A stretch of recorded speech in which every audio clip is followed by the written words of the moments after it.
welcome to our 132nd episode of Gorilla Radio. This is the biggest one of the year. It's our awards show. We're giving out all our fun awards and talking some more wrestling, a little bit more after we get done with the awards. Hopefully everyone stays, and we're going to talk about a little bit of what's going on with wrestling and a little bit of ask a couple questions of who's the best ever. Is Jesse the best wrestler in Indiana, or was Crown Point the best team ever? Some stuff we're going to talk about afterwards. So hopefully everyone stays on for our awards. I think people are getting on there. So it's kind of been a little bit of a slow week, no rankings. So what are you doing with your weeks now? This week I stayed home on President's Day because I couldn't find my keys. I think my cat took them. Oh, nice. I still can't find them. I had to go get an extra pair of keys. And then Tuesday, I had to go back to Rush with OC. We got better news. They cut her recovery time in half, which was awesome. She was super excited. And then today I went to work, man. No, sounds like so. Fun. Yeah, softball. Had an anniversary today. Yeah, your talk-iversary. And my talk-iversary. Me and Kim aren't married. I think getting married's overrated. Obviously, it's been 18 years. Yeah, well, maybe we'll jump in that pool. I don't know. Aren't you supposed to be engaged or something? We are engaged. Okay, I just want to make sure. You just see her walking around with this fat rock on her finger. I'm always worried someone's gonna jump her. Now, I'd be worried about the person that jumps her. She's mean. Yeah, she's tough. Thanks, Eric. So we had that going today. Yeah. But yesterday was 2/22/2022, the Glenn Lerner Day. Nice. You guys got Glenn Lerner out there on the Fort Wayne tour? Or is that just a Chicago thing?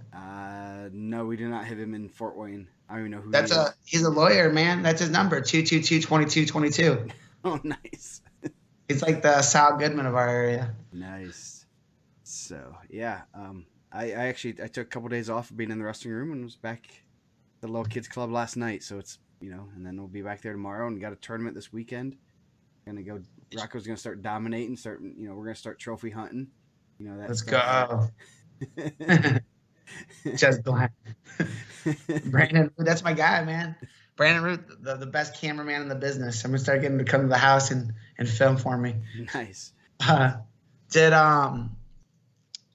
you guys bring Landez in to show his medal to the club, the kids club? He's coming in tomorrow to do it. So that's pretty cool. I've seen a lot of programs who are doing that, which is pretty awesome. I seen Crown Point had all their guys in there. They're signing autographs, which is pretty cool, man. Yeah, that's good. That's great that, number one, it's good for the programs, but it's also great for the kids to be able to do that and, good exposure. So, yeah, Jared, I think, is coming in tomorrow for the club, and I know the little kids look up to them, and it's pretty neat. Obviously, Rocco gets to practice all the time, so he knows Jared, he knows who he is. He knows Reeve and Evan and Leper and all those guys. He knows all the wrestlers, which is kind of cool. He kind of that was his favorite, right? Leper was his favorite. Yeah, Leper and Bills. They actually came to his birthday party the one year. Nice. So yeah, and we have one of our wrestlers, our 113 pounder, that Rock always asks about. He's like, is he gonna be at practice today? I go, I don't know. We'll see. So hopefully, it's always good that, those kids are setting good examples, and, that's awesome for those programs to be able to, show off their state placers and stuff, that, anyone can do it, and you work hard and good things happen. So, speaking of teams, I have one more wrestler to solidify for the Pittsburgh team. I have the graphic made. I just hope that person says yes, so I don't have to change the graphic. So, when we do it next week, are we going to do like a cool reveal or have their pictures when we say their name? Yeah. Like a little if we have a week, I have a graphic already with the whole team roster on there, but if I have a few more days, I can do it with each individual, and we can kind of roll it out and stuff. So that's what I was kind of hoping to do, and I guess the one person is being a slow poke, probably asking their parents, because I just asked their coach today. So I had a couple spring breakers, unfortunately, but I think their replacements are pretty solid, so I'm not worried at all about the replacements coming in. So, and I know everyone's pretty excited. Our coaching staff is going to be very it's going to be a little bit different, and I'd like to take the full credit for this. But and I was kind of thinking about doing it for another event that didn't come about. But I got talked to another coach, and he was like, I'd really like my assistant coach to be an official coach on the roster. So all of the official coaches, which means they get to be in the program and partake in the activities at Pittsburgh, are going to be all assistant coaches. So I'm going to upset a lot of head coaches. Not really, but so giving those guys some love, and they're going to be the official coaches. Obviously, when you're there, the head coaches anyone can when your kid's up, you can go sit in the corner, mom and dad, whoever. But it'll be pretty fun to be able to do that, and give recognition to some coaches that don't always get, And don't get their names in the programs and stuff, but do a ton. And when you guys did it last time, what did you do? You got like singlet, you got warm up, you got bag. Yeah, and you guys had some nice polos. Yeah, they got nice. They got singlet, warm up, shorts, t-shirts. I mean, they got a ton of stuff, a ton of gear. So pretty neat. They treat you pretty well down there. So I just was talking to the guy last night about some things, and it's gonna be pretty cool. They're gonna have like a media, like on Friday afternoon. There's gonna be a media session where they interview all the kids and talked about about their careers, about what they're doing in the future, what they're looking forward to, things like that. So it's gonna be pretty neat. I'm pretty excited. It's a cool event. It really is. And I was absolutely floored by how well they treated everybody there. It wasn't just a come here and wrestle and we ship you out, but they a really cool banquet the night before. Workout, things like that. So it's gonna be a great weekend, and kind of neat to be able to do something a little bit different. All our coaches being the assistant coaches, and I know they put a lot of time in with these kids, and sometimes it's nice to give those guys some recognition for their work. Yeah, for sure. I think we know who's doing all the work anyways, right? No, I'm just joking. Yeah, it's all the assistant coaches. The head coaches just sit and push papers and deal with weight management. Yeah, we do the weight management plans and stuff, and so I know asking one person today, they seemed pretty excited. So so we'll be Pittsburgh will be on Flow Wrestling, so that'll be live on their platform, so you'll be able to check it out there. March 25th is the date. I believe we wrestle at 6 p.m. and the main event will be at 8 p.m. is what they. I think I asked you when we were kind of going over some of the names of people that could be in the mix, and if there's a lot of college coaches that went there. You said Kale was there last time, right? Yeah, Kale was there last time. I know because Mark Hall was there. Yeah, there's a lot of college. I'm sure there'll be a lot of college coaches still there, because I mean, if you look at that roster, I'm sure Ohio State coaches will be there, watching Jesse and stuff like that. And if you want to talk to Kale, man, you just got to talk to him about David Maldonado. They used to be teammates back in the day. Dave was a senior, I think, when Kale was a freshman, and his cousin Billy was there. So that's how you break the ice, man. Then ask for a scholarship. Yep. Yeah, then ask for a scholarship. I'm sure those things are pretty easy to come by. So, should be pretty. I don't know if Penn State has any of their commits are going to it or not. I was going to see. They announced the roster. Yeah, and Indiana has 2 representatives on the Team USA. Yeah. So they don't double up our way. Yeah, so there's Iowa. Oh, wait, that's a girl. But still, Oklahoma, Minnesota, Missouri, Ohio State, Arizona State. They misspelled that. There's going to be 3 guys that wrestled at IPO. Seltzer, Mendez, and Caleb Larkin, I believe. Pretty good. Yeah, so Missouri. There'll be a couple Missouri wrestlers there. Quite a few, actually. There'll be at least 3. So I'm sure their coach will probably make the trip. So no Penn State. So unless there's a Whip-I-All kid, or actually there might be a Pennsylvania kid maybe that's going to Penn State. I don't even know who they're bringing, but yeah. I mean, you got two Iowa people, so who knows what coaches will be there. So if you go there, you might just sit beside Cale Sanderson or Tom Brands or anyone. So Joe Caprino. Or Joe Caprino. Who knows? So it's going to be pretty cool. I'm excited. Just got to get this last person solidified and get all that fun stuff. And then then comes getting pictures and bio information, things like that. So all the fun stuff that goes on behind the scenes that people don't understand. When you're like, oh, no, we're not just. I mean, you don't just show up. You gotta get pictures for a program, really cool programs, posters, things like that. So should be some. I'm kind of curious who Seltzer Mendez are going to wrestle.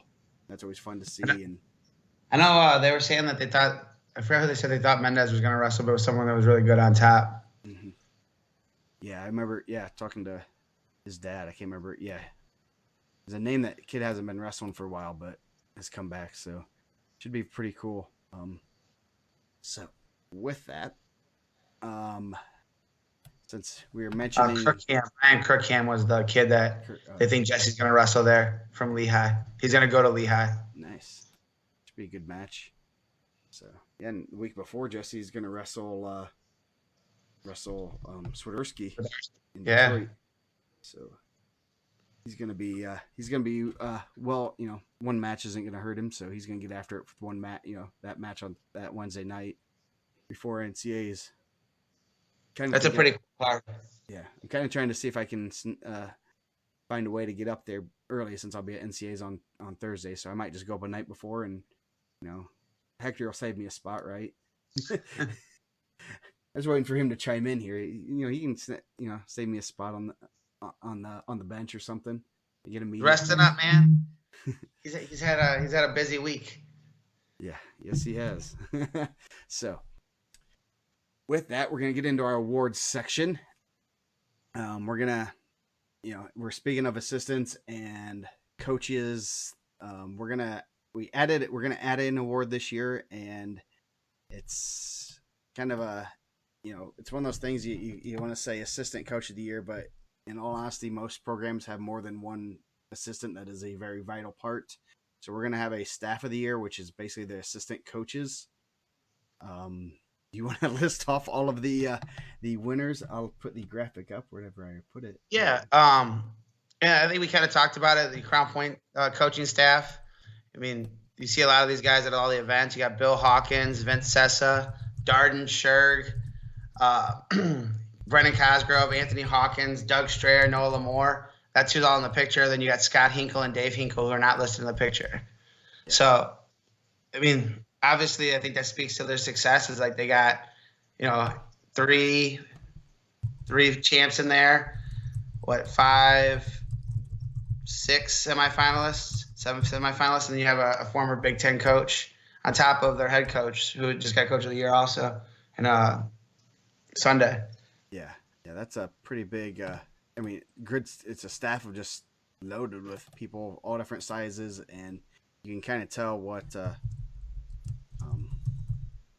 You can tell that they all work together pretty well and do a lot of great things. I mean, work with different sets of kids, and especially that first night, they're rotating in and out on the bench. Or rotating in and out on the in the chair. So it's pretty neat to see that. And obviously that's why they're doing so well. That they're able to work together and do things like that. Yeah, I think when we were talking about it, we thought about doing just an assistant coach of the year. Obviously, we've done a pretty good job with the coaches of the year and Mr. Grill and all that. And then I said, other organizations do assistant coaches, and I said, it's a team. You have your team is doing well. And I know that was one of the things people were saying about when they were getting coaches passes, that their team of guys weren't getting enough, coaches passes to be on the floor, and they have all these guys. But it takes a lot to build the top level programs, I'm sure. I mean, you see it with a lot of the other teams too, where the guys have, like you said, different weights that they work with. I mean, you see the Brownsburg guy has a shirt that says Heavyweight Whisperer. He's done a good job there. Yeah. To say, one of the assistants is better than the other, I think is kind of tough. Yeah, especially when we're like, okay, obviously Crown Point this year is very deserving of this award, but it's one of those things that's do you give it to Bill? Do you give it to Vince? Do you give it to one of the Hinkles? Do you give it to Sherg, who's I'm sure I know he's working with the bigger guys. I mean, the Clark brothers got tremendously better this year, and I know you've said that Sherg's been working with them. who do you give it to? So we're just gonna go the whole freaking staff. Well, and like I think that's cool. They can put that in their room and Yeah. just recognition of the hard work. But someone posted on the board, and I don't know, because we talked about like how good they were the whole year, and I'm sure we'll talk about it even more going forward. But like think about but think about like they posted this thing that every one of their guys did better than they did last year. That's incredibly hard. Yeah. Like the Clarks were semi-state guys. Then they medaled. Cody Goodwin, obviously ultra talented, semi-finalist. Jesse, like I don't know if he got more pins than he did the other years, but Frazier one up higher. Ball into the finals from a medalist. Sammy going and champion. So like across the Orlando Cruz into the finals. You have like a team of guys that like improved all of their wrestlers.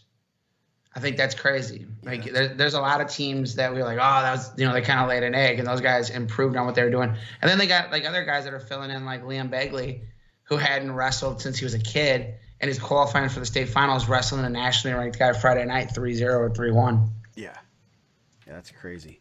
So yeah, that's pretty impressive. So we'll go right into the other coaches of the year. First one is going to be our girls' coach of the year. Let's see if I can. That will be Sir. Where'd he go? Is our buddy with the Capris, Bradley Q Harper. Capri game strong, man. Yes, he is. He has his Capri game is very strong. He needs to get a boat shoe there. Can't let maybe get him a pair of Hey Dudes. I heard Jason Cook's anti Hey Dudes in the corner, but he just looks too chill, man. Congratulations to Coach Harper, also getting in the Hall of Fame this weekend too. Yeah, he did. So yeah, he had they didn't. I don't think they had any champions, but they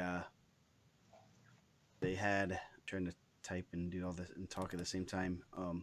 But they won it. They won the title once again as a team, which is pretty impressive. There are a lot of teams that were right on their tails and qualified a decent amount of wrestlers, and they end up pulling out the title, which is pretty impressive. So Brad can take his award with his Capris and do something with it.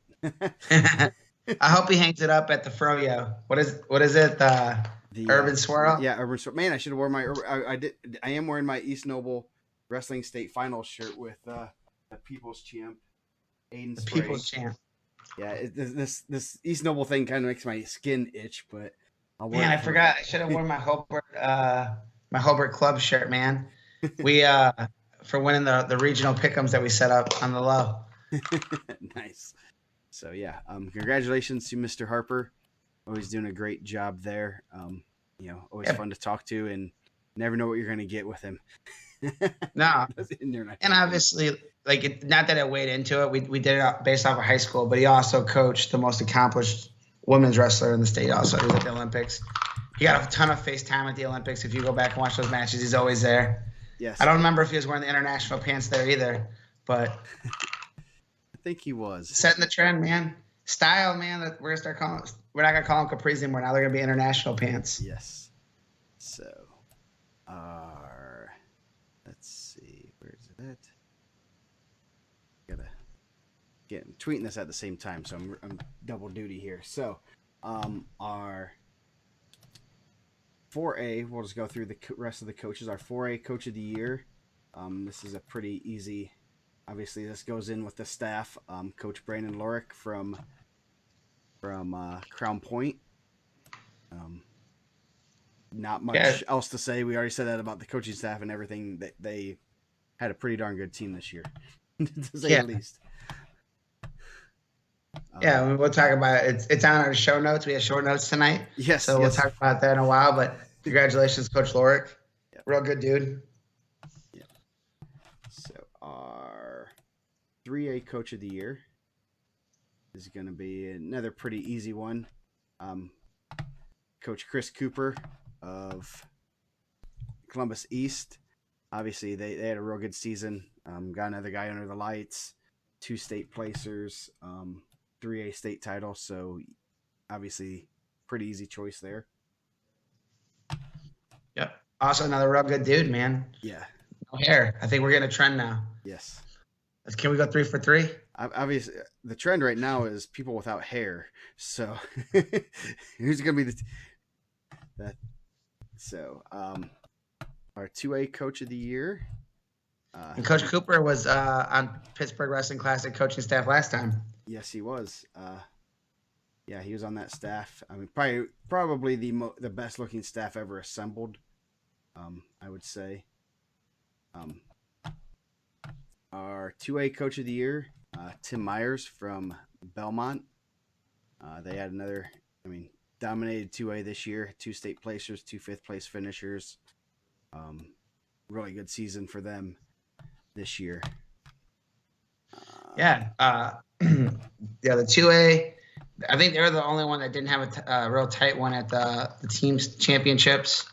Always a 2A power, 2 medalists. Yeah, they had a real good season for 2A. Obviously, dominating 2A is pretty good. It's usually it's one of those divisions where you get a lot of different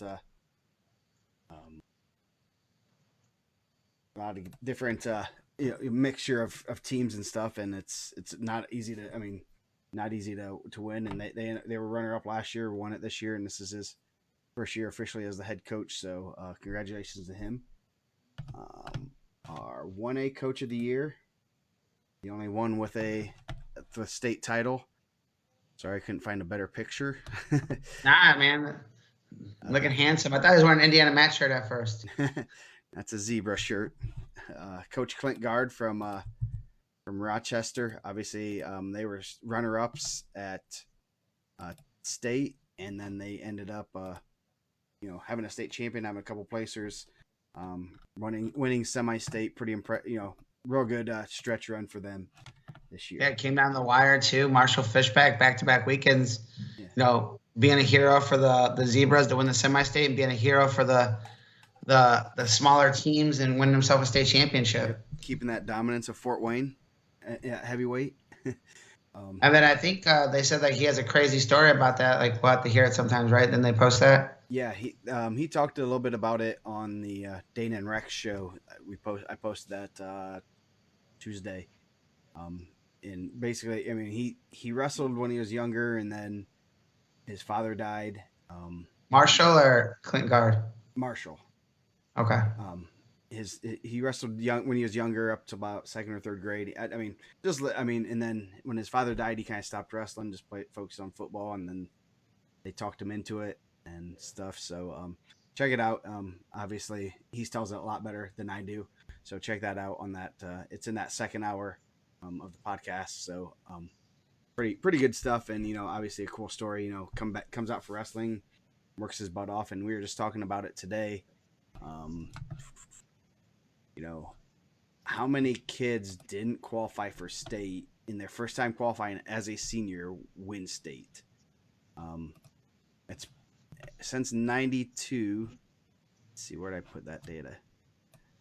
Since 92, there have been 26 wrestlers that first time qualifying for state was the year they won it as a senior. And it's interesting kind of trying to go through, how they did the previous year. Eli Stock lost at regional. Dylan Leidy lost in the ticket round by a DQ. Bradley McClurg, I think, was a semi-state ticket rounder. Sean Mappis lost in the ticket round. Garrett Goldman, Jeremiah Harvey lost at regional. That's as far as I got. But you got Chad Gary, Sam Wilderman, Bryce Hassman, Matt Hasbrook. A lot of good guys there. It's kind of interesting to see those people that have gone just as one time. They made it state one time as a senior and won it. So yeah, go big or go home. Yeah. So all those guys that are feeling defeated this week, like, there's a shot. If you got one more chance. Yeah, there's some good names. Will Hill, who ended up being a D1 All-American for Michigan State. Courtney Duncan had a pretty good career. And Matt Hasbrook was A couple. I mean, it's a mix. Courtney Duncan was what? He was a little guy. He was Yeah, he six was a pounder. 106 pounder. Matt Eaters was a 3-pounder. There was a lot of 60s and 70s. Stock and Lighty were 70s. Riley McClurg was a 60 pounder. Jeremiah Harvey, Ruggieri were heavyweights. Some 215s. Matt Hasbrook. Hasbrook was really good before. Yeah, he was. I mean, he must have had some really brutal draws. I think he was a double champ or double All-American at Fargo, right? Yeah. He had a lot of. I'd like to know what his. It'd be interesting to see what his. What he did the previous years. I know Bryce Hassman was really tough. He ended up qualifying for NCAAs like 3 or 4 times. Anthony Lapsley one time won it. Todd Wright, pretty good fighter too. Yeah. Rico Talamantes, I know his brother was pretty good. So there's a lot of 60s and 70s. Pete Connect, he's 145. Matt Dieters at 103. That was in 94. First time qualifying, won it. So just a lot of interesting weights there. So I'll probably post that and just I'm more curious of what they did the year before because that's what's kind of interesting. Obviously like Eli Stock lost at regional. Archie Glover from Brownsburg. Yeah. So and he got on a heater, man. It's just wrestling good at the right time. Same with Marshall Fishback. He had a really good season, but I mean that was a wide open weight with a nationally ranked wrestler in it, and he got on a heater and won it. Yep. So that's my blackjack term. You don't walk away from the table when you're on a heater, man. Yeah. So get on to our wrestlers of the year. Might as well just go with 1A. We'll go reverse order now. This is pretty easy. Obviously, we were just talking about him. The legendary zebra, Marshall Fishback. Obviously, I mean, there's a lot to be. I mean, pretty impressive to say the least. Yeah. You won a weight class that's, you have a nationally ranked guy, like you said, and I mean, Platoff is returning medalist. You beat him in the finals. Yeah. So. And I think like sometimes you need that spark for your program. I think that they're young and they're going to be really good now. You have a guy to point to and say, yeah, he's a state champ. Yeah. First state champion in school history. I mean, you're going to have some talented guys coming through there. So I don't know how they're going to, if they stay in Fort Wayne or how they're going to redistrict it, but they're going to be a force for a while. Yeah. Jeez, if they go through, because they flip flopped every few years. I know they used to be at Maryville. Yeah, so it'll be interesting to see what happens with them. They're right on that line because they actually used to host regional before they made that realignment about 5 years ago. So who knows what the IGSA is going to do? That'd be quite a That's going to be interesting if they'd go through, East Chicago with a really strong Crown Point team and everything. So, yeah. Our 2A wrestler of the year, I think he lifts weights once in a while, and he likes to flex when he wins. Christian Carroll of New Prairie. I think they're obviously, people talk about hype.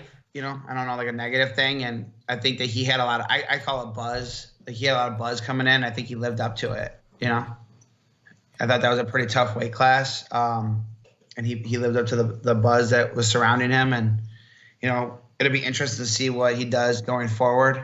Whether he's going to, we talked about that on Monday, but not a bad junior season. Nope, not at all. Our 3A wrestler of the year, Jay Conway, the Fighting Sisson Highlanders, 2-time state champ, 3-time medalist, 4-time qualifier. Had wrapped up probably one of the best careers in Floyd Central history, and they have a pretty solid history. So. Yeah, had some. The semifinal match was obviously really exciting with Goodwin. A really good career for Conway. Yep. So our 4A wrestler of the year. Let's see. So for 4A, like we'll go into Mr. Gorilla, but if you are in the placements for Mr. Gorilla, you're not going to be the 4A wrestler of the year. Correct. We like to spread the wealth. So obviously we'll say something like Mendez or Seltzer probably could have gotten this award, but try not to give too many, give the same people awards over and over. So we kind of see how the voting goes and then kind of figure that out. So obviously none of these guys are going to win Mr. Gorilla. 4A Wrestler of the Year is Gabe Saller. Pretty dominant this year for modern day. Also, looks like he knows how to lift weights. He was doing a lot of flexing. Yep. He's going to head to IU next year, so that's always a good thing. He's staying in state. It's always fun to see those guys staying in state, and hopefully he gets on the mat pretty soon. Yeah, we kind of walking into a tough area with they have Wilhelm there, and a good gift for Angel. Yeah, definitely. Angel Crew, I know he'll be working out with a guy I know pretty well, Riley Lefevre, so I think that'll be a good, I think that'll be good for him to wrestle that kind of style with him. Oh, yeah. Not a bad guy to train with. No, he spent like 5 years at Penn State learning from that Kale guy. So, and not terrible. Yeah, not bad at all. So we'll get into our Mr. Gorilla. Our third, which would be the second runner-up, is Brody Bowman from Mater Dei. Obviously, pretty impressive career for him. And I guess before we start, our Mr. Gorilla is only for seniors only. So that's why someone like Christian Carroll, who would probably be in the mix to be voted in there, it's a senior only award. And we had 45 voters, I think. 45 different people voted. There's about 10 others that did not vote this year. People from all over the state, national rankings guys, coaches, media members, people involved with the site. This is not a Joe Caprino and Mike Reiser award. I don't even vote on it. So Mike does. I was trying to be one of the first people to return my ballot too. Yes, you were. So we spread out, it's throughout the state. We have pretty much every regional covered with at least one coach, sometimes two. And we try to spread the wealth with this, that way we get a good sampling of, if it's all out of Crown Point, everyone's going to vote for Jesse. Well, if it's, if it's out of different areas, if we go down to Evansville, they're going to probably vote a lot more for Bowman and Saller. So we get some from Evansville, some from Crown Point, Fort Wayne, Indy, so we that way we get a good sampling of everywhere, and we don't get just biased coaches sitting there, oh man, we got, we don't have 7 Evansville coaches, and then they're all biased more to the modern day kids and stuff. So do you obviously I don't see the voting. Are the votings usually pretty straightforward? Are they all over the place? Like does generally like the same of the 45 people that vote, do they vote for the same 6 to 8 people, or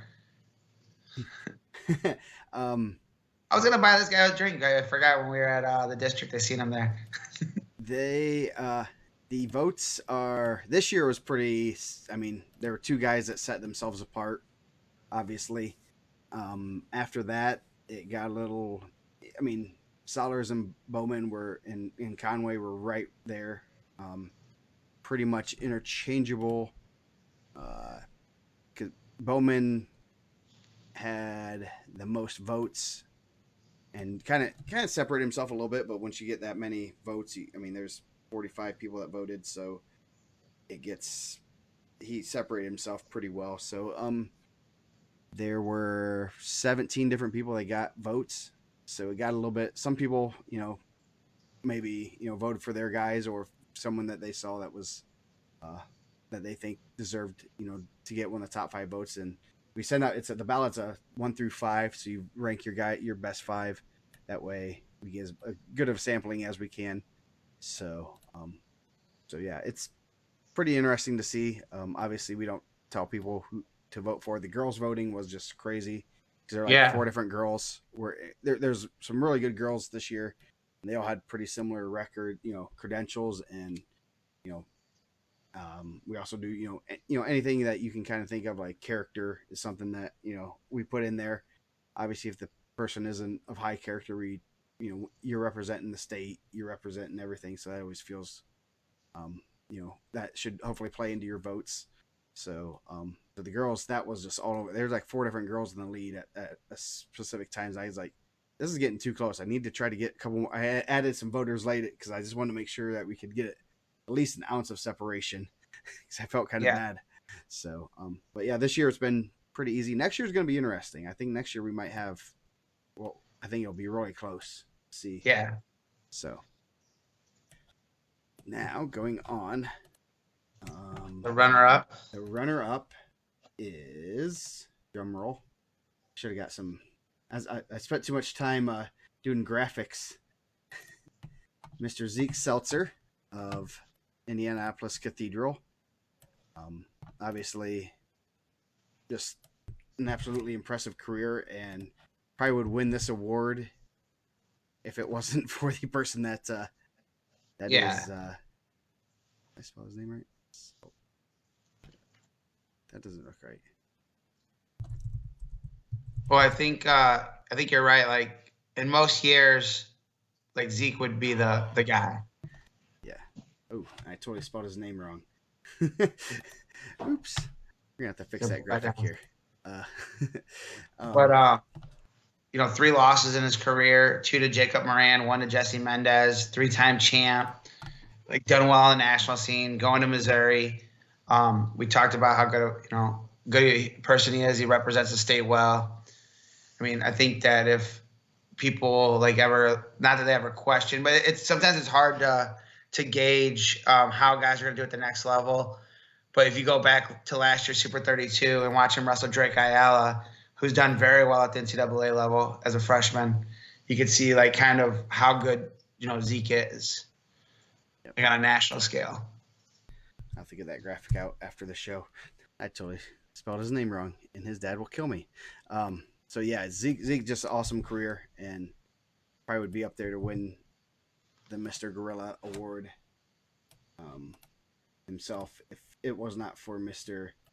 Jesse Mendez, our 2022 Mr. Gorilla Award.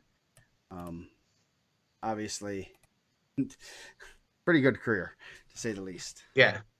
And I think he and the voting, he basically has all of it, right? Great. I do it one time. He's got outed on the board now.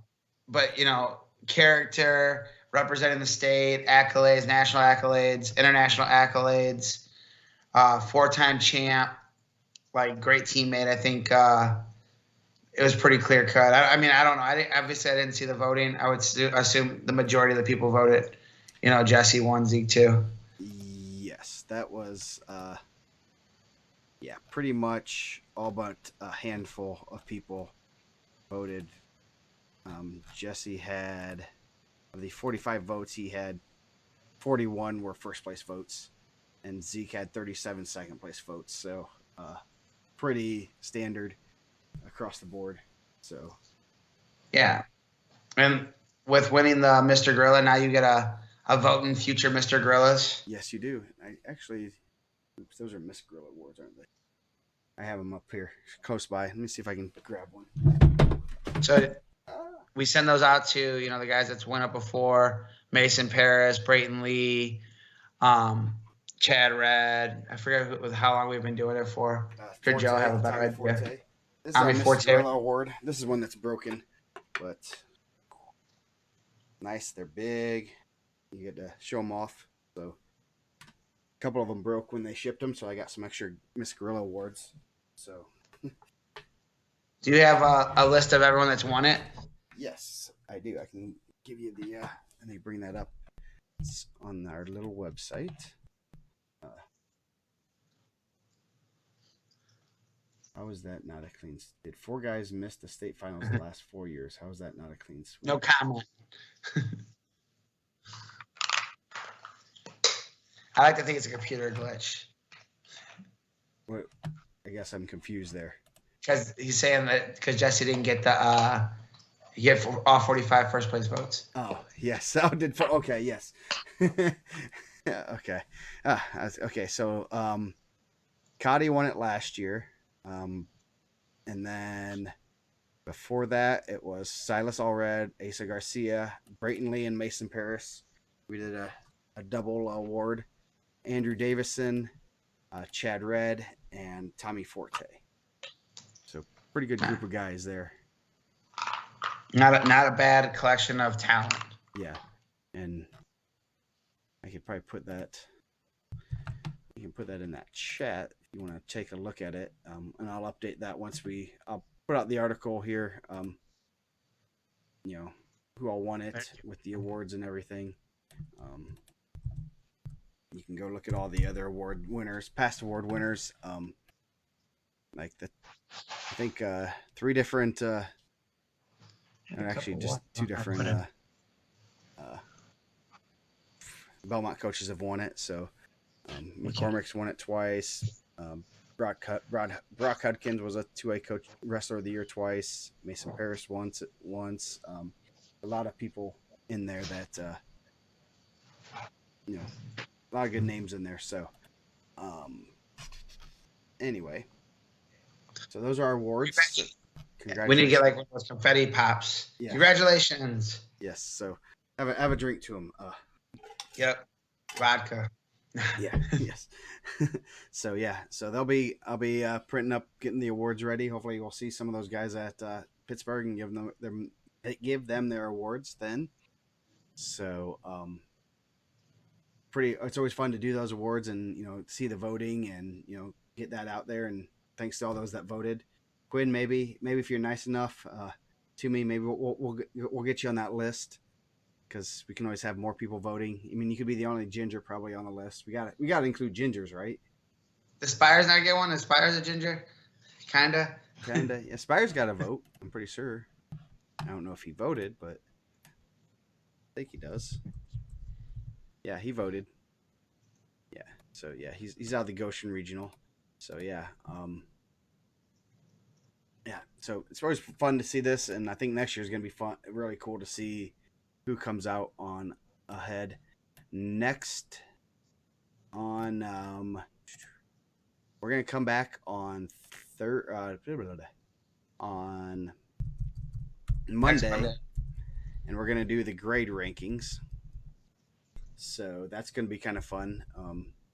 I kind of started the list and didn't really have it as nice and pretty as I want, but it should be we'll have that ready hopefully on Monday, and you can we'll have a nice little graphic so you can see who we're voting, who we're picking, and we're going to do the pound for pound, seniors, juniors, freshmen, sophomores. Kind of. And I think with that, like, you're going to have a list of who's going to be the favorites to be Mr. Gorilla next year. Yeah. You're going to have, obviously, depending on what Christian Carroll does, if he wrestles, he's going to be probably the favorite in the clubhouse, right? Yeah. I mean, I don't know, 2 years with 2 years. Would 2 years in a row be enough? Maybe Sam Goyne, maybe Logan Frazier, Ashton Jackson. Ashton Jackson going first, third. I'm just going up the list here. Ashton Jackson, two titles right now, going for his third. Logan Frazier, and we didn't even talk about it last week. Sergio Lemley with a huge win in Illinois to win his third title. Mm-hmm. Not that we're going to give him Mr. Gorilla being in Illinois, but we get custody of him in odd years, right? Hopefully. But he beat Vincent Robinson, who highly ranked. I seen that they changed the rankings today. Mm-hmm. So Sergio up to number 5, Vincent Robinson to 6, but he kind of beat him up. I think he beat him 10-2. Mm-hmm. Yeah, that's pretty impressive. Sergio is pretty good, so if he comes back, that'll be interesting. Yeah, because you figure he won it as a freshman in Illinois, won it as a sophomore in Indiana, won it as a junior in Illinois. It's hard because they did like a weird makeshift tournament last year, but another guy in that junior class that's ultra talented. Yeah. And he's an Indiana guy. Ryder Searcy, Joey Butler's keeps improving pretty tremendously right there. So Butler might be. I mean, if he'd knock off someone like Frazier, that'd be pretty impressive. That might get sway some votes there. Obviously Frazier's one of those guys that's one of the first ones we'd be talking about, and you knock off one of those guys, you're gonna get a boost in the in the rankings. Oh yeah, you're gonna. I mean, I think that they were talking about that on the post for like greatest team ever. There, I felt that they were downplaying Logan Frazier's career a little bit. Mm-hmm. I said, well, he's only gone 3-2 to a guy that's possibly going to be a four-timer over 2 states. I mean, Sergio, I don't think Illinois had a lot of 4A or 3A four-timers. I think that's a pretty rare class also. Mm-hmm. He was a runner-up to him, and like, what was it, a 2-1 match? It was pretty tight, 3-2, 3-1? Yeah. And won it this year, and he's returning. So a guy that's been in there like, he'd get pinned. I'm like, I don't know if I believe that. Mm-hmm. Yeah. Sammy Goyne, fifth, fourth champ. Yeah. Got Delaney Roman, Fire 2-2. Cole Salome, 7-6-2. And I'm sure he's going to give Jesse a nice graduation gift. Yeah. And like the cool thing is that they're buddies too, Yeah. Kind of tough. I think Jesse's buddies with everybody, and then he kind of goes out there and kills them. Yeah. I said that the one year they had a picture of it was like the top 4, like him, Ian Heath, Hayden Watson, and Matthew Kuntz. Yeah. And it was like, man, they're like, hey, let's all take a picture afterwards. It's like, it's just crazy how close those guys are. And that was like a half hour after Kuntz tried to rip his head off. Oh yeah, for sure. They really tried to rip his head off. Yeah. I thought, I know it's off topic a little bit, but I thought that was a pretty cool post today that Joe Butler posted that Joni Kuntz had wrote.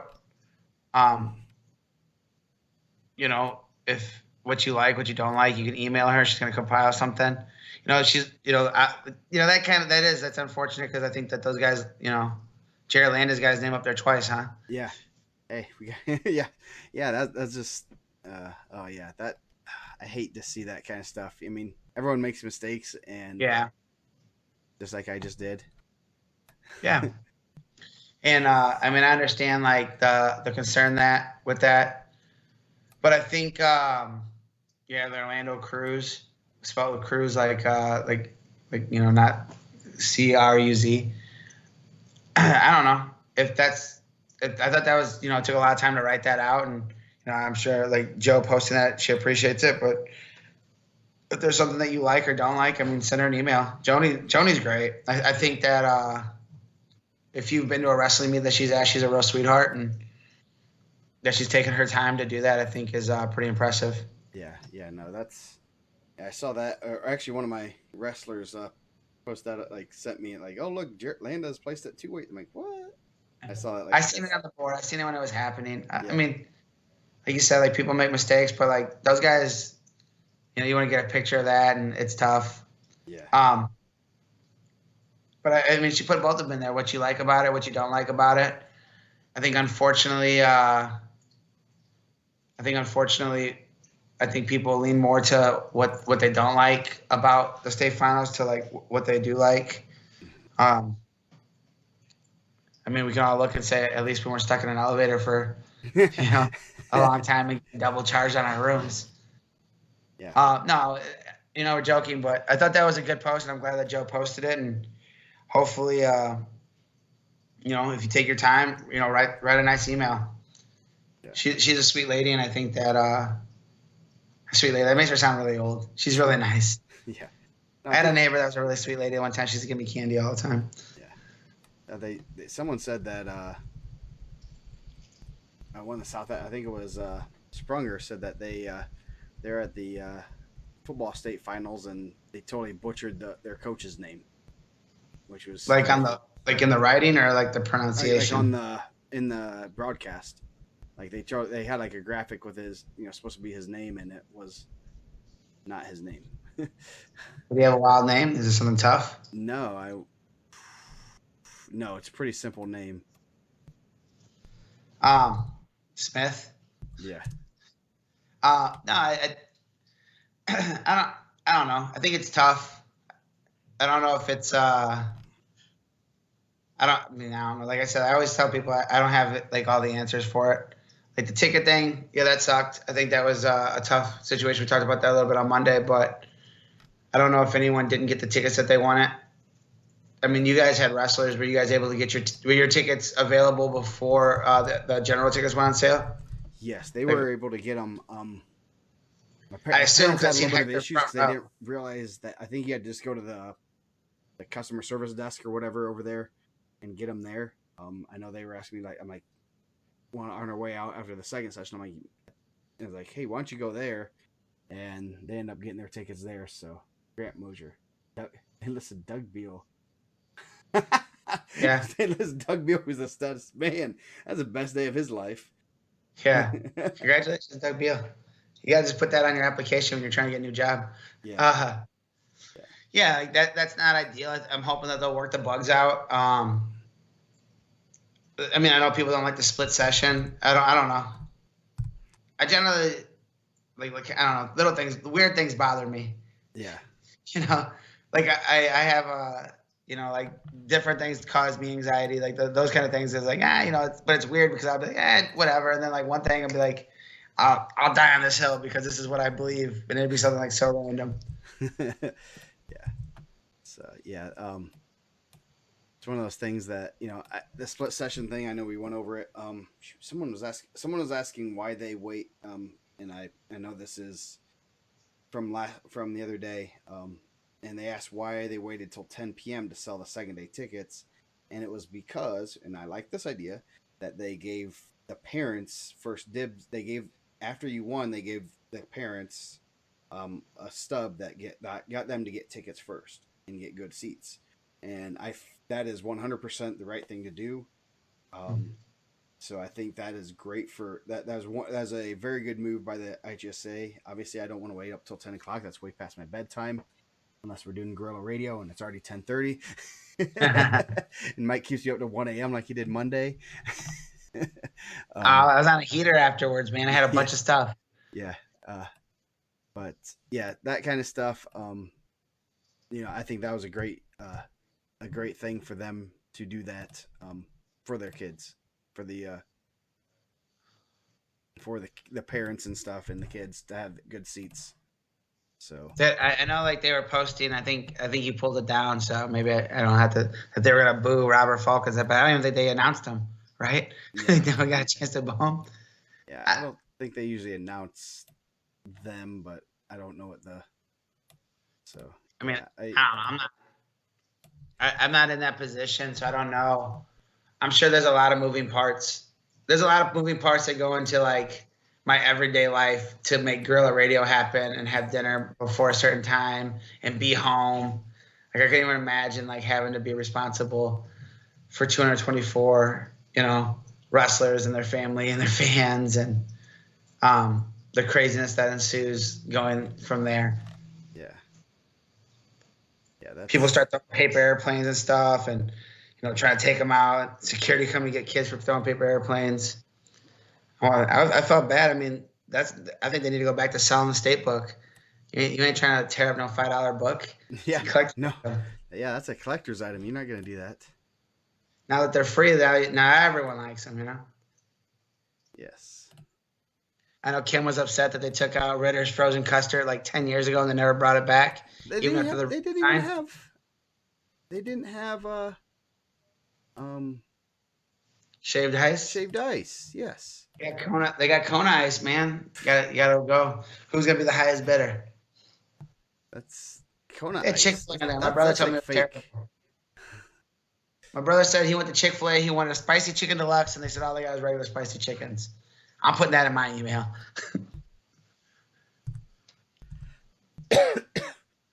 Man, I spelled it wrong again, didn't I? No, but I think that if Joni's going to put something together and send it, I hope that people take the time to send her an email. I think it's on the first page still, right? Yes. Yeah, it's the second thing posted by Joe. Yes. was it? Note says, "Those are your shots." Nice. That's one of the parents yelling from the stands. Yeah. So, ah, third time's a charm. Salt, sir. Good. Okay, got that done. So, yeah. So those are our awards. Just some good things going on. So is Jesse the best ever? What do you think? I think I started saying it after he beat Kuntz his sophomore year that I thought he had a potential to be the best ever. And I was actually leaning that way. And I don't think that takes away from so before everyone goes, well, my favorite guys is okay, cool, great. And I get that, you have to have those other guys to get to this point. But how many guys have beat his freshman year? He didn't run from a weight class that was stacked with Curtis and Watts. And I thought that as the year went on, he got stronger. And Watts is a stud. Watts is one of those guys that probably wins 10 of those weights, right? Mm-hmm. Yeah. Sophomore year, runs into some adversity and fights through it. Goes out there, fights through it, fights off that headlock, which was incredibly tight. Think about the guys that he's beat along the way that's gone on to win titles. And his junior year, he beats the modern day kid that was returning champ. Borman. Yeah, Borman. How many guys have had to go through that many champs to win it? Yeah. No. And have done it I would say even better than his performance at the state finals was what he did on the mic at the end. I don't remember a lot of times where they're here, just take the mic. I felt like he was on for a long time, and it was really good. Yeah. On top of national stuff that he's done, he's represented the state. He's been to almost every IPO. Yeah, he didn't do IPO this year, but he won IPO in 8th, 9th, 10th, 11th grade, right? Yep. He won grappler in 7th, 8th, 9th, 10th grade or 11th grade. He's been on the mat as much or more than any of the four-timers before him. Mm-hmm. On top of, and this is one of the craziest things to me because I was probably more in the middle of the pack. He beat the guy that was third at the NCAAs this year that's still doing very well in college. Tech followed him, whether it's freestyle or not, you still tech followed him. And at some point this year, he probably had to wrestle a kid that was learning to wrestle. Think about that. You're beating a guy that was an All-American last year, and at some point during this season, you had to go out there and wrestle a guy that might be just trying the sport out. Yeah. Yeah. No, and not hurt them when you wrestle those guys. Yeah. And I think, you look at some of the guys before I just put it in that list. Red, Angel, Jason, Alex, Blake Maurer. Obviously before that was Lance, and then the other ones I can't even come close to trying to comment on how good they were, and because it was a long time. But I know Lance was pretty good, and obviously they didn't have a lot of the Super 32s or the IPOs. They didn't have it. They didn't have a lot of that stuff, but he won the things that for me that kind of sets him apart is the world teams. I know the cadet. I think Jason was on a cadet. I think Jason was on a cadet team. He didn't make it. Yeah. He was either on a cadet or junior team. I can't remember which one. I know he beat Zane Rutherford there. Then I think Zane got him on the juniors. So I would say, if we're going right up until this point, graduated high school, being ranked number one. I know Angel was up there. I don't know if he was number one. I know he wasn't number one pound for pound or even. No. I know he was pretty high there, but he probably wasn't even, but there wasn't really a good pound for pound, but at the same time, he wasn't considered one of those guys. Red was up there pretty high. He won, he was the first to win Fargo in a Super 32 title. And then who's number one with Yanni. Who's Yanni and Pletcher and Taylor Lamont. So he won a pretty deep round robin or bracket at who's number one. So I think Red, but Red's not that well versed in freestyle. He doesn't wrestle a lot of freestyle, so it's kind of hard. I think he did wrestle at cadets one year, the trials. So, but he never made a world team, which that to me that sets it apart. And Jesse would be on 3 world teams if it wasn't for COVID. Yeah, I think, and to that, like that was what my post was. I think some people are like, well, you gotta take all this. It's not that. I'm saying like if you're comparing like post career, like who's gonna have a better post career than what Nick Lee's had in college? Mm-hmm. Like that's an incredibly high bar, and I hope he does. Like, or who's gonna, Mason Paris went out and won a world championship. He beat the guy that was bronze at the Olympics. Yeah. It's just incredibly tough for him to qualify for the Olympics because Gable is there. It's just the era that he's in. You start talking about guys that like Brayton Lee or Chad Red. Chad Red's had an incredible college career. Whether you love him or you hate him, like you can't deny that he's had an incredible college career. Ooh, there is I saw it and I just came across it. There's the Big Ten did one of those little shorts on Chad Red. Big Ten the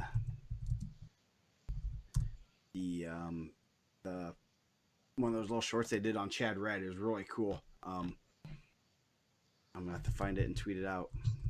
Yeah, I think and just the overall dominance that he did. I'd be willing, I would love to go back and see how many of his matches didn't end in bonus points. No, I'd be willing to bet it's single digits.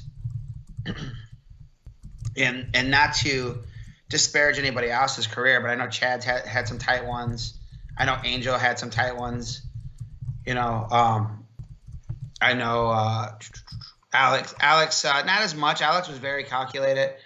I think Blake Maurer had an amazing career, but I think, like I said, all those guys you need to, and Jason obviously had an amazing career too. I mean, Jason, incredibly tough. I think, what did he have? 2 high school losses? Yeah. Anthony Napolis and Cash Kiorga, too. I know he was in overtime in one of the finals matches, and he beat Darian Caldwell. We can be honest, that's an amazing win no matter how you do it. But Darian Caldwell had a lot of injuries at the end of his career. Yeah. He had a lot of injuries during his regular career. I think that Jesse's right up there, and I'd be willing to bet if you ask those guys, they'd probably say the same thing. I'd be willing to bet, but you needed an Alex Sertzes to come back to train those guys, Jesse and his brother. I don't know if I would say I ever felt like Alex was so slick. I just felt like he was very he didn't take a lot of risks. He did a lot of good stuff, but he was never gonna put himself in danger. And obviously Angel was super slick and did his thing. Yeah, but Angel was super slick. Yeah.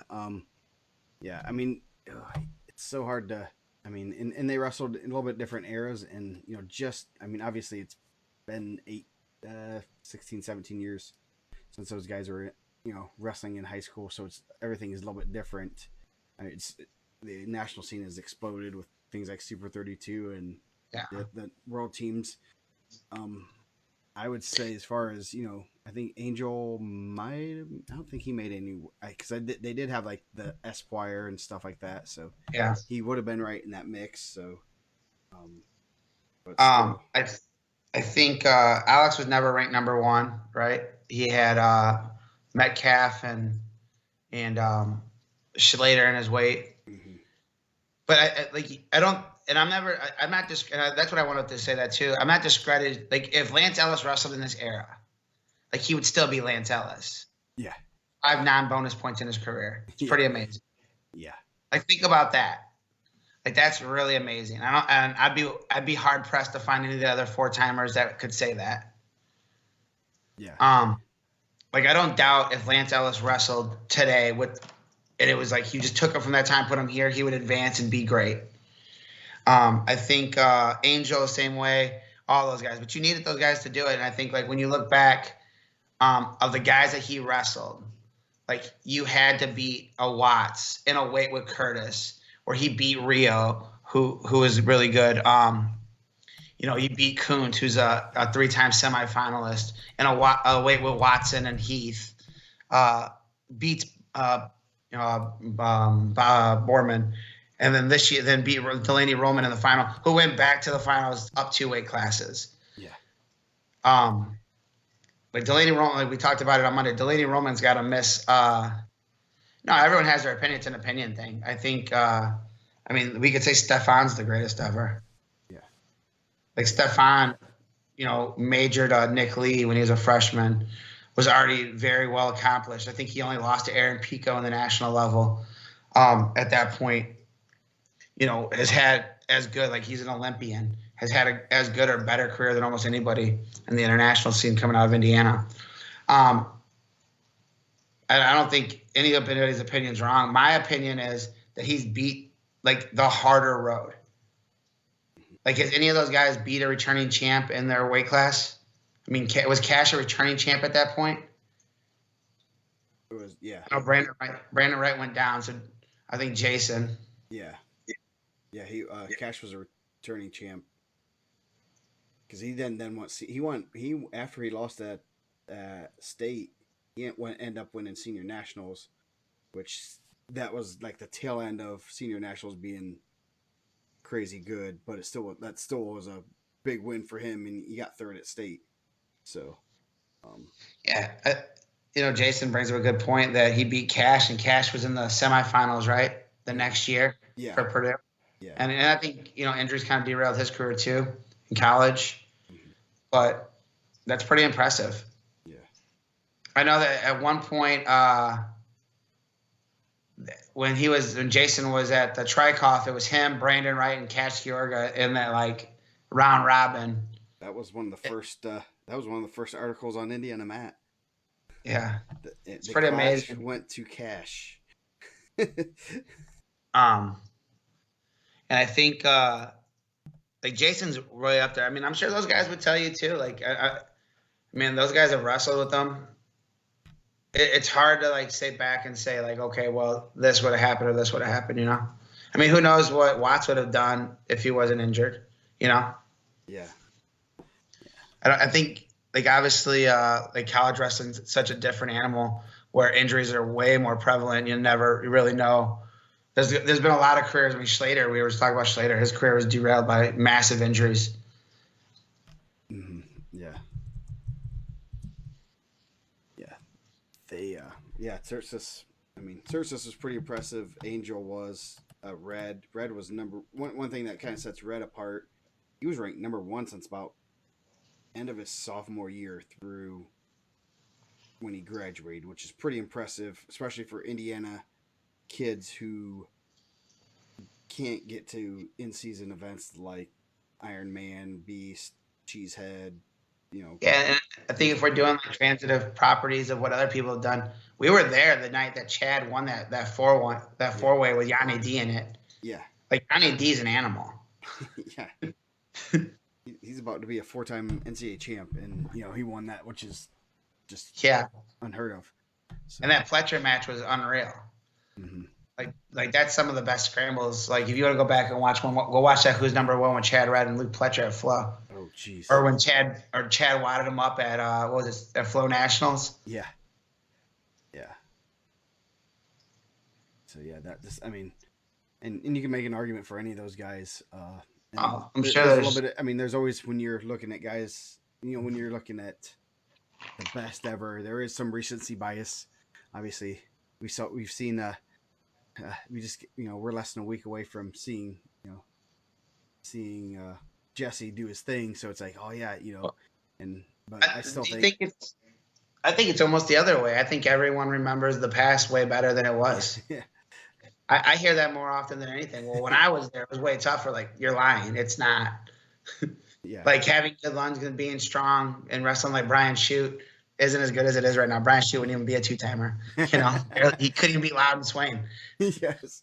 But I actually think it's in the sport of wrestling for me. I think it's the flip.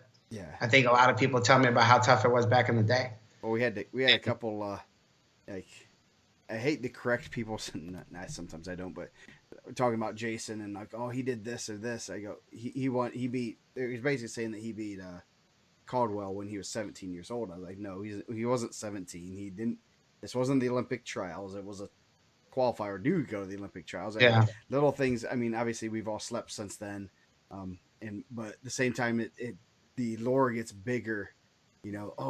Jason beat this guy when he was 14 years old and had 3 broken legs, and and that's how you kind of. Well, it's the same thing. Like if it wasn't for a guy named Jordan Burroughs, Howe would have been an Olympic gold medalist. Well, Dennis Sardush is still pretty good. Yeah. And there was another guy there that Jordan Burroughs had to beat to get that spot. Kyle Dake. Yeah. Who's also really good. So before we start handing out Olympic medals, I mean, we got to remember that it's pretty hard.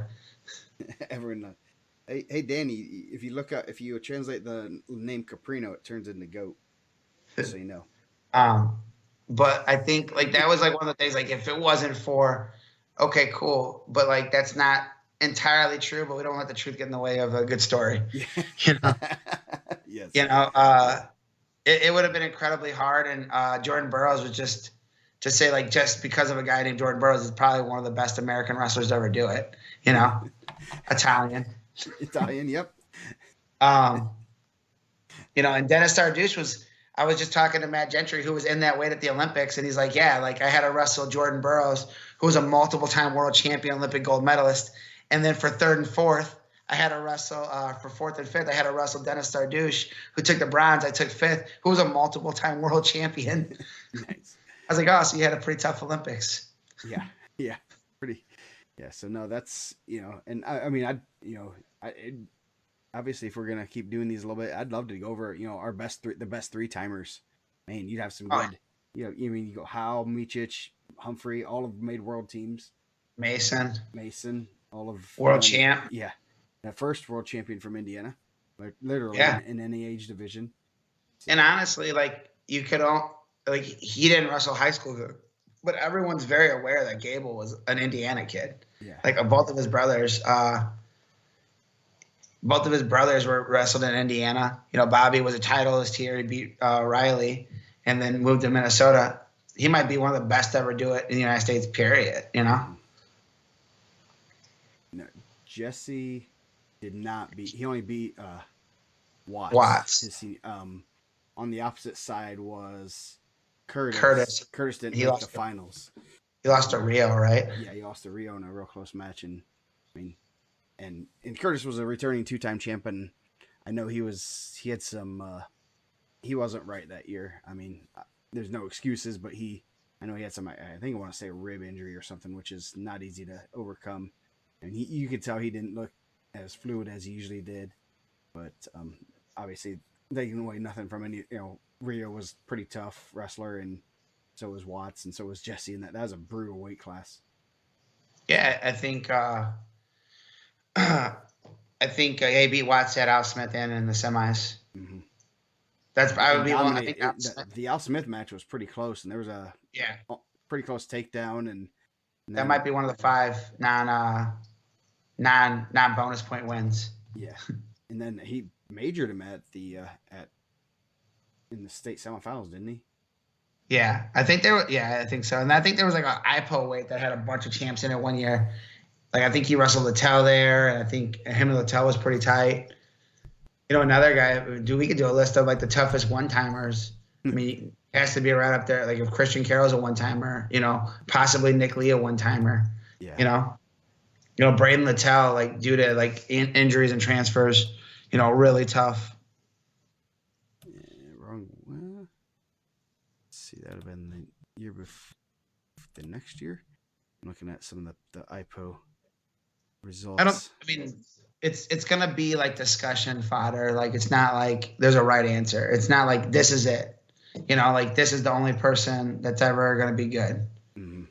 Yeah, and there's already some people that are trying to train to be just like him, and obviously be just as dominant as he was.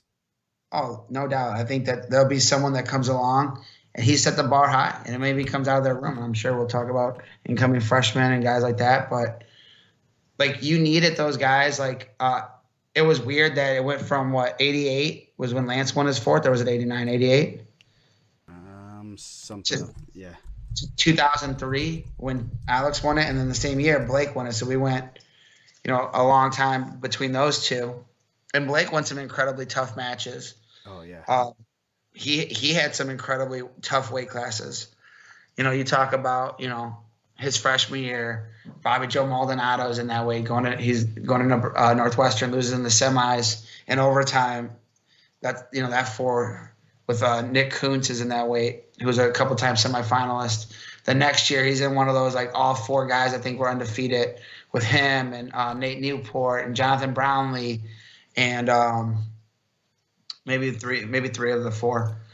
And then he beats Alex Daly in one of the most epic matches, where people look back and was like, that was just an amazing match. And Alex Daly was a very decorated wrestler and went on to have a great career outside of high school. Yeah, he had a real good college career. He never All-American, but he's in the blood round a couple times.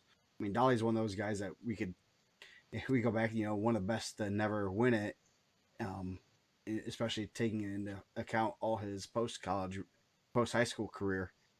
So, oh, yeah. I think so. You had to have those guys, and not that Angel gets overshadowed, but Angel did it a different way, and he was incredible in his 4-year run. Mm-hmm. And then you have another gap, and you get Jason and the way he did it, and the way he dominated, like just went out there and just dominated in a different way. But Alex came back, and he was a little bit better than what Alex was. But that's what's going to happen. Like, Alex spent 4 years in probably one of the best rooms in the country. He was on some amazing teams. He had, his probably didn't All-American as much as he probably wanted to, but he had some amazing wars, like, going through there. Like, he was on TV all the time, wrestling guys. Who was the Northwestern kid he would wrestle all the time? It was really good. You wrestled that dude Nate Gallick from Iowa State all the time early on in his career in those, like, tight matches. So then he comes back and starts training people, and then it changed the way, like, the region. Yeah, Ryan Lang. Then the way the region, like, competed, and, like, his brother benefited. And then Jesse's benefited from that too. So I think Chad obviously got one on the map for Indianapolis. Fort Wayne's gonna need their 4-timer, man. We'll get some. Have you guys ever had a 4-timer? I forgot, like, Willard Duffy and they're all Bloomington guys, I think. But who's the guy they always say, like, John Ginther? Is that the one they always say was real good from Delta, Muncie Southside back in the day? It's Palmer. Palmer, yeah. But I think he only won 3. Yeah, there's a history section that I love going to every so often whenever we get questions. Ginther was from Delta. He was a 2-time All-American. Grammar. Okay, I thought Grammar was from Delta too. Alan Grammar is pretty good. But yeah, Delta. He was a couple-time All-American. Depends on what you consider Fort Wayne. We had Adam Chalfant. Yeah, he had a great college career. Yeah, so yeah, we got to get a 4-timer. Well, I'll work on it. I got one I'm training. It's gonna be about 12 years. So we get 8 years, 9 years, something like that when we start it. But yeah, Fort Wayne Salt's pretty good. You got Greg Wagner, who's a 3-time All-American, only 1-time champ. That's probably might be one of those that you say one of the best 1-time champs. So yeah. I think, and Jesse's, just getting the tip of the iceberg of his wrestling career. Gonna have a great, off season this year and probably make another 2 world teams before he even sets foot on a college mat, and then it'd be fun to watch him in college. So, definitely give us the guy to root for at the NCAAs. Yes. That's what Rocco always asks, like, who are we rooting for here? I go, I really don't have, like, specific teams. I'm not rah-rah, this team. It's like, we just kind of root for random kids. Like, we root for, there's our buddy Brayton wrestling. There's Mason. There's, all these guys, like, who are we rooting for? Like, we don't really root for teams particularly. We just root for the good guys. Nick Lee's on the mat. We're going to cheer for Nick Lee. So, Chad Red's on the mat. We're cheering for him. So, but now the other question Is CP the best team ever? Man, I think so. Yeah. I mean, I know that 03 modern day team, it's a different time, and we talked about the national level stuff, but man, like you're talking about a team that, and that's kind of what I asked, and I wasn't trying to be a jerk. I hope they don't take it as I'm trying to be a jerk. I really didn't know, like how many of those guys wrestled after high school, how many of those guys wrestled, outside, like how many did go to Fargo and did something, at Fargo. I know Matt and Blake were incredible, Yep. Yeah. And that's the one thing, looking at that roster is you have Matt and Blake who had tremendous careers in the high school realm and even nationally. Obviously, Blake was a D1 All-American, or Matt was, sorry. Excuse me. And then Blake got derailed because of injuries, like his sophomore year, I want to say. And he would have been, I think he would have been in the mix to take some All-American honors at least once, or at least be in that blood round. So, the one thing we were talking about Saturday night is like how they had 184 points, 184. Is that that's what I have written down. I don't know if that's right. Hector's saying 178. I'll check it here. That could be good. I think that could be true. It's 178. Sorry, but yeah, how many? Let's look at this. How long would it take a Center Grove? How many years? Center Grove's always had solid teams. Always going to be having a couple guys contend. How many years will it take them to get to 178 points? Oh man, I mean, think about and that's obviously we have communication with a lot of guys outside of the state that are asking about Indiana wrestling, and they said that this is the best Indiana's ever been. Yeah, like national ranking team wise with Crown Point and the actual, I think it was 112 was the actual all time record. We just Malign just threw something together for that 03 team. But obviously those guys were like, this is the best Indiana's ever been. Like you guys have 3 nationally ranked teams, and modern day was in the rankings at some point too. Like Center Grove, Brownsburg, Crown Point are nationally ranked teams. And then to go out there and do what Crown Point did at the state finals with another nationally ranked team that went out and destroyed other teams. When they were going into Illinois, they were killing teams. Brownsburg was. When they went to Michigan, they were killing. When they went to Ohio, they were killing teams. And then they beat them by an incredible, that's the widest margin it's ever been. Mm-hmm. Yeah, and if you think about Brownsburg, even Brownsburg had a great tournament. They got 8 placers, 8 2 in the finals, 2 thirds. Yeah. Throwing Brady Ison, he had a tough Friday night match. He wins that, he might be under the lights. You put him under the lights, let's give him 20 points. They're at 125, not close. Yeah. Throw in Logan Miller, who they lost. Throw him a championship. That's 25 points. They're 150. They're still another Logan Miller and then another wrestler away. I mean, they need 3 champs to come close to challenge them. Yeah. They need 3. They need to find 3 champs in that already loaded lineup to challenge them. I mean, that's what's it's hard to fathom. It's exactly what Hector said too. Mount Carmel's gonna be the champs in Illinois, the big class champs, which is the premier division, and they beat them by 16.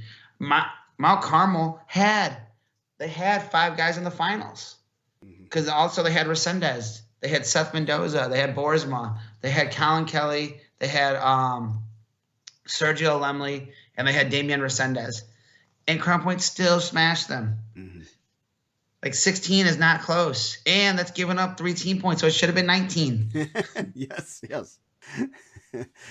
I think it's and again, it's it's a revisionist thing, and people are like, well, when I was there, by 3. when I was there, it was really tough and cool. That modern day team was incredible. Yeah. It was those guys were awesome. Craig Mackey, Weinzapfel, Maurer, Coughlin, Conklin. Those dudes were awesome. Nasco, those dudes were really good. Mm-hmm. Like, Crown Point had some really tough matches Friday morning, and they won those. Cody Goodwin. I mean, it could have been different. Cody Goodwin and the Clark brothers were right on the brink, And then they won those. Liam Bailey put a good match together, and then they ran off 6, 26, 32, 38, and then lost 45, who had a tough draw. They lost 2 guys, and then Saturday morning, they win all those weights up until 95. Mm-hmm. And he loses to the champ and comes back. And then his brother goes out there and wins, and he's in the semis. So you put 8 in the semis. Yeah. And then, again, you get it rolling again. Like, 6 is going to the finals. Okay. 26 is going to the finals. 32 has a tough match. No, he's going to the finals. 38's your champ. He's going to the finals. 52 is going to the finals. Then you get 60, and he's in a crazy match that with a little bit more time, maybe he's in the finals. He's beating the defending champ. 95 wrestles back for 5th. Pins the guy that beat the champ. One of the champ's only in-state loss. Yeah. Like, I don't know. I think it's hard to say, like, it's not that. But I would say this, and I think, like, I'm sure we're about to talk about it. They lose one guy that scored points for them. Mm-hmm. And while it's a big guy, like, it's a big point getter, like, you're returning an 82. I keep skipping 82. I'm sorry. Orlando is one of my favorite guys. Nice kid, too. I skipped right over Orlando. He's a monster. But like, Jesse's the only one that scored points for them that they're losing. Mm-hmm. Tatini and Begley were also seniors. They lost Friday night. You're losing 1 point scorer. They don't need. I mean, honestly, they don't. They could be without the. I mean, Jesse scored basically 39 points, 29 and a half, or 30 points. They're still 148 points. Brownsburg's got to find a couple champs. They got to find a couple champs from in the hallway. And they lose Brayden Haynes and Gavin Garcia and Blaze Garcia and Nick Cicerelli. They lose 1, 2, 3. They lose 4-point getters. Yeah, and they're adding some monsters too, dude. Yeah. And I'm sure we're about to get to that. They have some guys that weren't in their lineup. I don't know where that kid will fit in. We'll talk about him. But they're going to get some guys that are going to be right there. Like, if you hate Bulldogs, whether they're purple or red, like, it's going to be like that for a while. Yeah.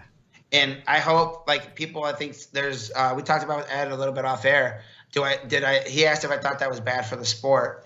And I like to think, as a community, as a wrestling community as a whole, we're very competitive people. Mm-hmm. And I'm hoping that, like, it raises the level of wrestling. Because I know there's some really competitive coaches in the region that want to beat those guys. Yeah. Now, will they beat those guys? I don't know. Like, obviously, I'm saying they're the best team that's ever done it. And there's a lot of people that have been around the sport longer than I have that are probably saying the same thing.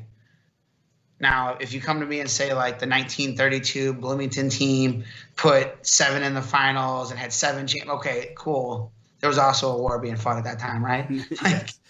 Like a lot of the guys had to go, defend our world. Yeah, that's the other scary part. I think we're about to go into that. You're talking about, like, a different time where these guys.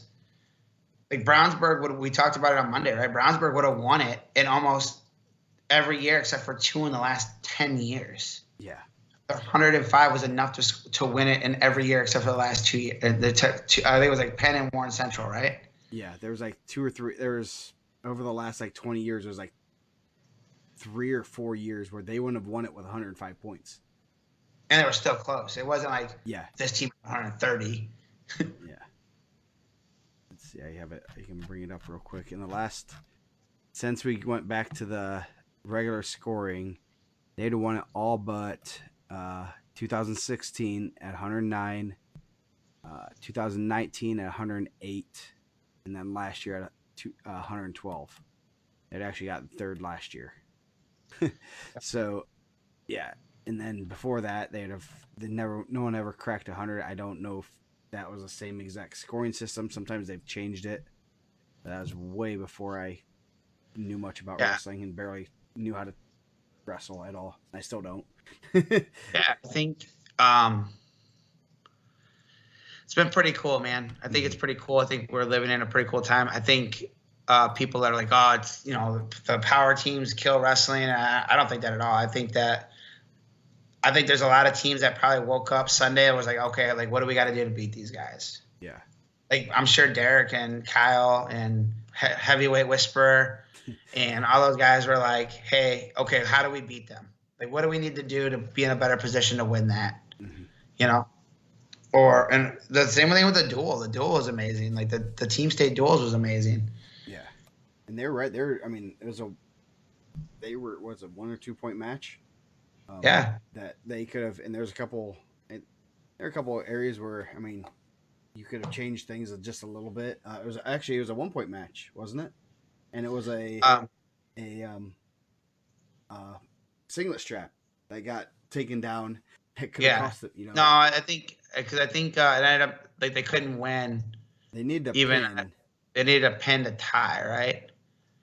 Like they were giving each other. They're both giving each other back and forth, giving those guys. And you close it out with what ended up being the state championship match. Yeah. Yeah, I think it's pretty amazing. I mean, I'm sure, I'd be willing to bet like McKinley and those guys went back and was like, okay, like how do we beat these guys? Like what are we adding? And Kenny Harden's in here. They're going to add his son, who's really good. And, they're going to be looking at it. And I think everyone should look at that. Hey, how do we do this? How do we, maybe don't beat them, but by trying to beat them or trying to be better than them, I think that it improves what you're doing. Yeah, that's going to be interesting to see how that, how everything, comes together and who's going to, and I think at a certain point it can be good, it can be bad. Obviously, it's not their fault. They're good. I mean, they train hard, they do things. You can't blame someone for wanting to be good and doing those things. It's like, do you yell at the New England Patriots for winning all those Super Bowls? Is it bad for the sport? No, just you find out how they're cheating. Yeah, there's two fans in the NFL. People that like the Patriots and people who don't. So, is that how everyone felt in the '90s when the Bulls were running it off? Yeah, probably. Yeah, and but I mean, even when that's when like Iowa was running off all the titles. I mean, I remember going to NCAAs, and anytime an Iowa guy would be in a close match, the crowd was cheering against for the other guy. Anytime an Iowa guy lost, it'd be half would either scream for Iowa or half would scream against them. So, I mean, it was fun. And even Mater Dei, when they were in their reign of running through it, when a Mater Dei kid would go down, the whole crowd would just roar, Yeah. Well, Iowa fans are obnoxious and they're terrible to be around at the NCAAs. Yes. So, it's the worst, man. Yeah. I couldn't think of a worse fan base. I'm glad none of the guys in Indiana outside of Alex. I'm glad Jesse didn't choose Iowa. I would hate to have to cheer against him. Yeah. So, do we want to go over like some of the guys that have been missing? I guess that's one thing kind of for next year.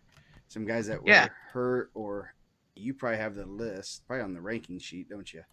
Yeah, I kind of, we put at the bottom. I started adding some of the freshmen in. Obviously a guy like Dylan Graham, he was in there. He ended up breaking his ankle, I believe they said. I don't know. But that's a guy that was a returning semifinalist that they lost in their lineup. I know Brownsburg had a really good he was a heavyweight in middle school. I don't know if they're going to try to get into 220. And Maximus Forrester, I know he had a surgery. He's a monster, man. Mm-hmm. Like you can see him on some of the team stage stuff at the 4A walking around like extra big, extra strong for like a freshman. I don't know what I know. I think he's a football player. I don't know where they're gonna fit him in. Like obviously they have a pretty good heavyweight, right? Yeah. Yeah. So I think that's another guy.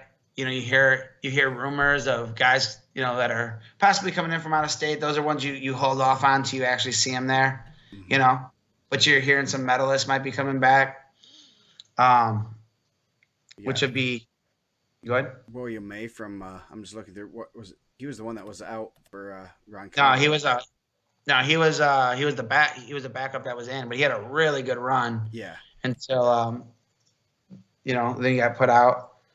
I mean, these are weird because some of them are a mix. Like Carmel always has a bunch of guys and they have solid results, and then it's like, okay, and then Ed tells me they're all 138 to start the year off. So how are we gonna mix this up for 138? Same with Center Grove. Center Grove had Mills, Hyatt Yeager, guys that are getting there. Gavin Whitehead had a really good freshman year for Newcastle. He was out this year. I'm not sure why. Like I'm not in that guy's. I have no clue. Mm-hmm. Jace Walls, we know why he was out. Triple B told us. Weibel was injured. He was a state qualifier for Hobart. I'm sure he'll be back. Mikey Robles, talking to the Mishawaka guys. He was a Michigan kid that was a medalist. Just kind of tell you how good he is. And I think that people are like, oh, okay, he was a medalist. He had a tech fall win in freestyle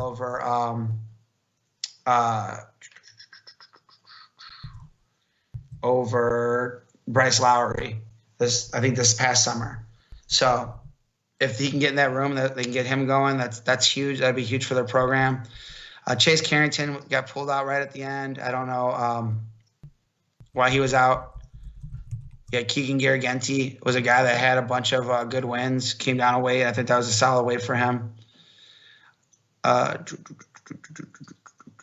Seth Willems, it'd be hard to see where they fit those guys in at Crown Point. I know he's a freshman sophomore champ from 2 years ago. Just a tough room, man. Sometimes you're in those tough rooms, it's hard. Caden McConnell, another Center Grove guy that's probably gonna have to find a way in the room, the lineup. Obviously, those guys are gonna Grand again. Nettie. All right, I'll get it right. Thank you.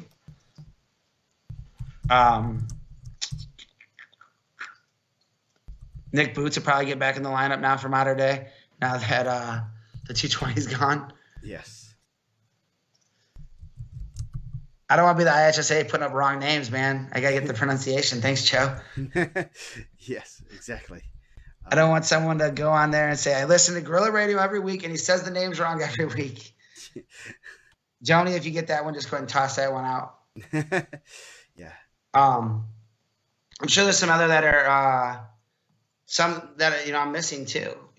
There's a lot of guys, and I'm not just saying like state final, the guys that were injured that were out of the lineup. But there's probably some guys that are backups that are out there that are going to be guys that make splashes. I know, Brownsburg had a really good B team that was out wrestling A teams. Crown Point had their B team out. They were beating some A teams. Dude, it's tough, man. When they got you on the mic, it's hard.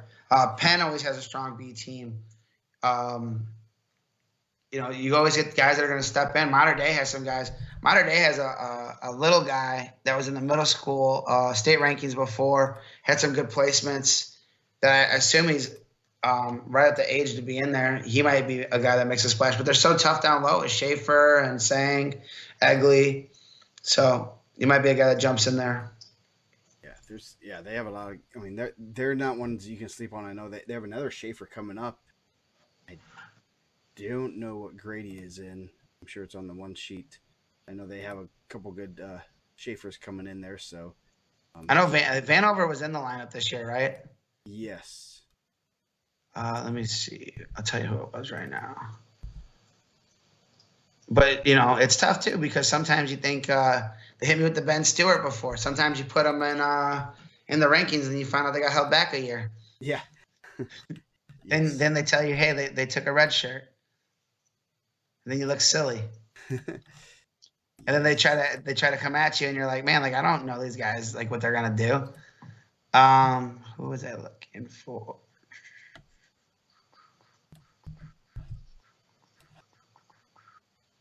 I'm not sure, but I know they had a guy that he wasn't at middle school state this year. He was at middle school state last year, and I was like, oh, maybe he's just a backup. COVID year. I tried to tell my daughter to take a COVID year. She told me I must be out of my mind. Now it looks like they're the smart person, right? Yeah. Um, yeah. So I think getting some of those guys back in the there's gonna be some guys that are backups, and some of these teams that are really deep have guys that that's just kind of the way it is. Like it's tough to make some of these squads, like some of these bigger squads. Maybe I'm thinking of Eli Randolph. I just went to their team that was at. He was fit at middle school state at 90 pounds. So that's who I was thinking of. A guy that could probably jump in there and make a splash. You go back and look at those middle school state results from 4 years ago. You see a lot of guys that medaled this weekend. Mm-hmm. Same thing with freshman sophomore state coming up. Is it this weekend? Yes. Go back and look at the guys from 3 or 4 years ago from freshman sophomore state, and you'll see a ton of guys that were winning those weight classes in the mix. Are they doing a 1A, 2A / like state also the same day as freshman sophomore? Yeah, looks like it. I don't know what that's all about. The rosters aren't public, so not exactly sure what that is I think entailing. that's Like who's there and all that stuff. I think that's a really cool idea. Yeah. I don't know if I generally like it on the same day as freshman sophomore. Like if they I concur. I mean, that's what I think. Quinn was saying something about it. They're gonna get it off that date. Maybe they didn't know when it was exactly. I think that would be pretty cool. Like give those guys an opportunity. Yeah. Never. I I mean, know more events are never a bad thing. So freshman sophomore. How do you qualify for freshman sophomore or 1A 2A? 1A 2A I think it's just open, right? yeah, I don't. But it's not like a registration. Like there's no registration, so I don't know if you contact them and say, hey, we're bringing these kids. But there's some teams bringing some. It looks like it's going to be pretty solid. I mean, quite a few kids. Like you can't really tell so much. You're kind of keeping things locked down. But so that'll be kind of interesting to see how that and obviously it's probably a tournament we're gonna look at and pick some guys up for next year's rankings and stuff. Yeah, I think it's really cool. I'm not a big class guy, and I'm not trying to get in a huge debate, but like I think for opportunity, I think that's a cool thing. And like I said, me, man, I feel like if the IHSA isn't fulfilling the need that you believe that they need to do, maybe that's why everyone's going to send these emails to Joni, because like all these other avenues, whether it's IndianaMat or the Coaches Association, are making so like good improvements in all these tournaments. It's making everyone else upset they have to go to these other tournaments. Yeah. But I mean, if you wanted the smaller state, and I know you posted the numbers up, like cool, like build it yourself. Who's stopping? No one's stopping you. And if you get enough people to buy into it, like I'm sure people are like, oh, freshman, sophomore, that's not going to be real. Now that thing's as legit as anything. I'm sure there's detractors when you started doing IPO that they were like, oh, okay, cool, let's see how that goes. And now you're capping it, and people are upset they can't get in. Yep, and those same people are complaining that they couldn't get in. Yeah, it's one of those things. I think the freshman sophomore state thing was a great idea, and it's been just crazy. I know we have a handful of guys, and we take some guys over there to try to get them qualified and stuff, and it's a really good event. Really good. I mean, looking 2 years ago, where those guys do, they're all placing at state. Very rarely do you see a kid that doesn't place there that's not at state. I have one, but one of my qualifiers placed, and one did not. He didn't even wrestle on it, so don't know where he'd have figured in there. But it's interesting to see. So well, you gotta. If you don't fight Joe, you're gonna have to fight Alexis, and she's way tougher. Yes, she is. I was giving that kid the easy fight. I think they've done a really good job with that. And I think that's really cool. Mm-hmm. And now you have to qualify for it. They have like a North and a South qualifier, right? And then they have Indy Nationals a qualifier for it now also. Indy Nationals, you can qualify there also. So, which is cool. I think it's really cool. Yeah, it's gonna be. I mean, it's a great event, and it's gonna continue to be very. I was when I first, when Mark kind of told me about it, I was like, interesting. I had no clue I mean, and it just took off, and it's great for. There's sneaky things you do as a coach sometimes, and getting those kids in the wrestling room, and that means that we're keeping all those freshmen, sophomores that get eliminated early in the wrestling room through state because they're training for that, and that Yeah, helps our state qualifiers. That helps those guys. It helps everybody, and and those kids are used to working out until state because they're working out, and they understand. They see the state practices, see what goes on that state week and preparation and things. So it's a kind of sneaky way of getting better, and amazingly, the better teams have a lot of those kids wrestling in there and doing well. And imagine that. And if you're a semi-state qualifier, and all those guys are asking, you're an automatic qualifier, right? And then state qualifier, you're an automatic qualifier. Medalists are excluded. Yes. So if you're a semi-state qualifier or a state qualifier, you're automatically there. So I don't know. Mr. Leach might be sent. I know his boy was a runner-up last year, and so might be going for that championship this year. So yeah, I think there's a lot of like I said, and I don't have it right in front of me. I was trying to pull it up, but a lot of the guys that were wrestling in that event were guys that were competing at a high level this past weekend. Mm-hmm. Yeah. And you look back and you're like, oh man, like that kid wrestled there. Wow. Like, a guy like Ryder Cersei, and we talked about it going into that event, was a freshman, sophomore champ, You gotta tell him, man, he has to go. Sometimes you gotta make your kid go to some things that they don't want to. Then in the end, it makes them happy. Yeah. I've made a few of my wrestlers go to events when they didn't want to, and sometimes you gotta make them unhappy, but make them get back up on the horse. So yeah, but really cool event. I don't know if they're changing that date or whatever. I hadn't heard that, but the 1A 2A thing, I think that's really cool also. Yeah, I think hopefully they change that date for the 1A 2A. I think it's one of those things that freshman sophomore kind of has that date solidified. So, and it's always, I mean, I don't know if they knew the date for freshman sophomore or facility issues, those types of things. Who knows? I mean, I believe it was at North Montgomery. Is that where it's at? I think it's over there, that area. You think if you're Marshall Fishback, you go there, or you're not even gonna gamble it? You got the IHSA one. You don't have to get two. Yeah, and I don't even know if that's a. Let's see. Is that? I mean, I like the freshman sophomore aspect. It's at Southmont. Sorry, I was close. Northmont, Southmont. Registration closed. Individuals register on track. Yeah, so you can register your whole team.